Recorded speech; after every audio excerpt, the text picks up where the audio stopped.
Michelle here, and I'm going to talk with you about the benefits of foam rolling and give you a couple of foam rolling exercises to work on. So foam rolling is about self-myofascial release. Myofascial release is a technique that's used by massage therapists. If they work on the connective tissue that surrounds muscles just to loosen things up for you. It generally involves a good little bit of pressure and a sliding or gliding motion along the muscle structure. Foam rolling is not a substitution for massage therapy.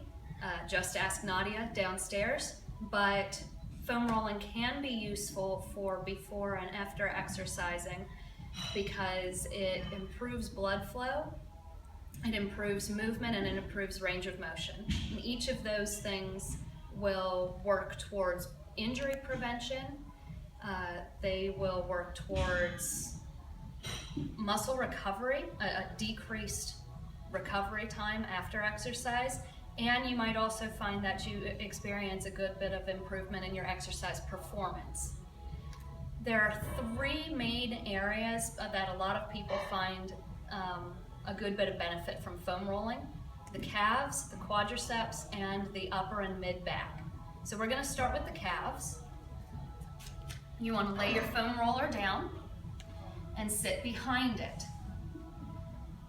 Starting with the foam roller just under the knee, so towards the upper end of the muscle, go ahead and lay one leg over, prop your hands up behind you, and then cross over on the other leg. You want to do a crossover here just to apply a bit more pressure. You're going to want to pick your hips up, so bear down into your hands a little bit.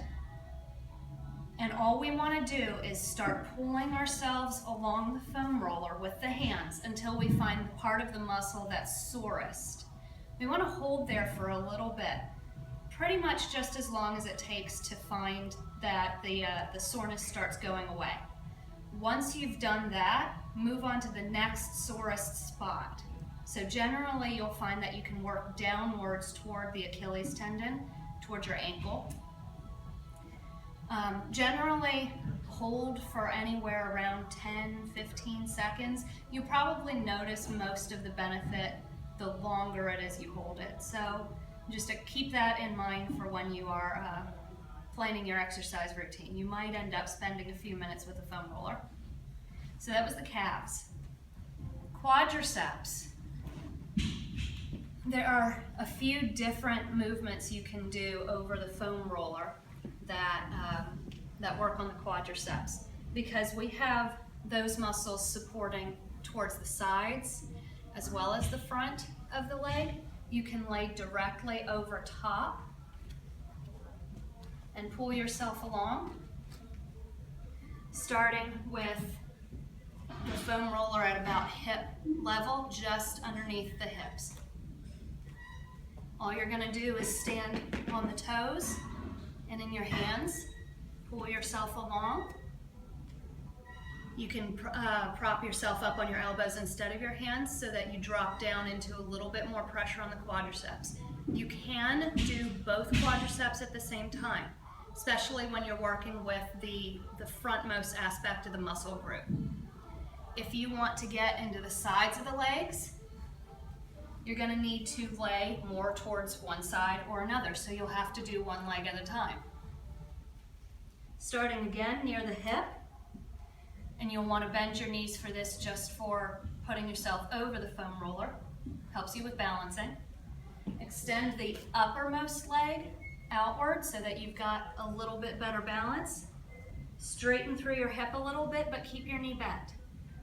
Okay, this is going to elongate your quadricep muscle and allow for a bit better pressure point on the myofascial area.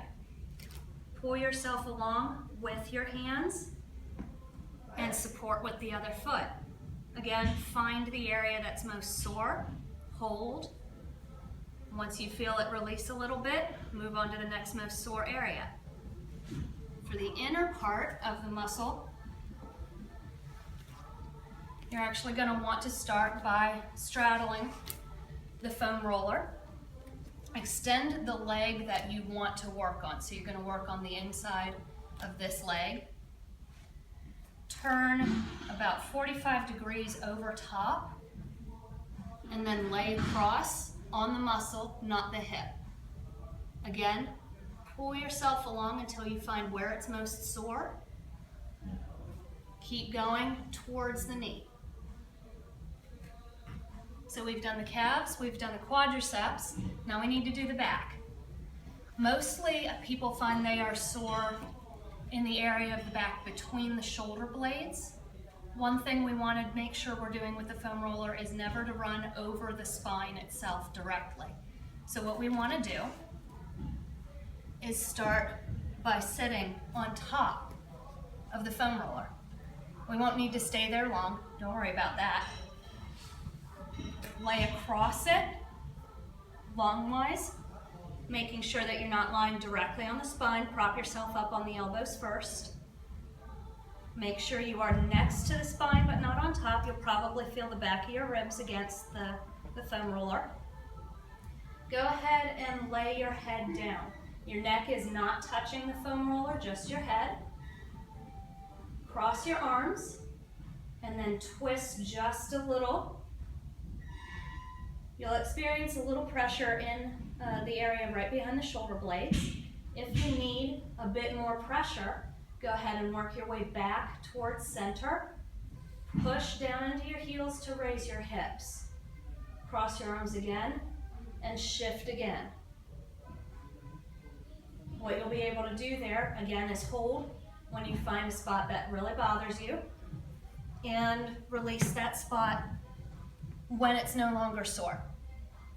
Sit up again, and then you can do the other side.